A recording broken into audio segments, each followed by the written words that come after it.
Brazile's story has it all. It has big names, bigger allegations, a party at battle before an off-year election Tuesday, even President Trump weighing in.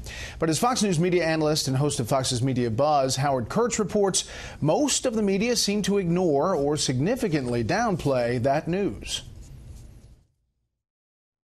Thank Bernie Sanders. The charge that the Democratic primary process was rigged in Hillary Clinton's favor is an explosive story by any measure.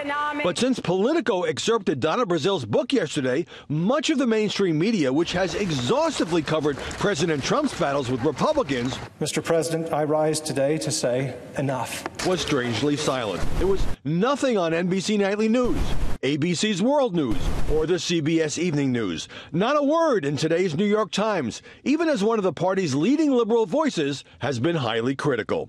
This is a real problem. Do you agree with the notion that it was rigged?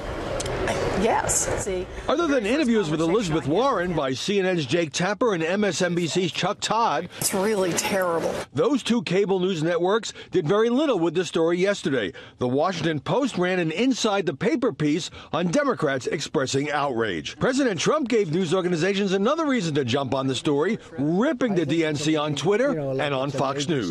Now, I don't know if the mainstream fake media, because they are fake and phony, but I just don't know if they're going to pick it up. But I want to tell you, that is a big story. But that hasn't broken through, even in a Trump-centric media universe where virtually everything this president does is news. And it's not that the losing candidate, still on her book tour, has dropped off the radar. I'm not going anywhere. I walked in the woods. That was enough. I'm done with that. But on the Brazile bombshell, not so much. Television sometimes shies away from important stories that are too abstract or too complicated or lack a big name.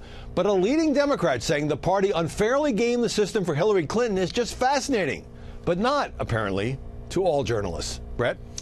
Thanks, Howie. More on this with the panel.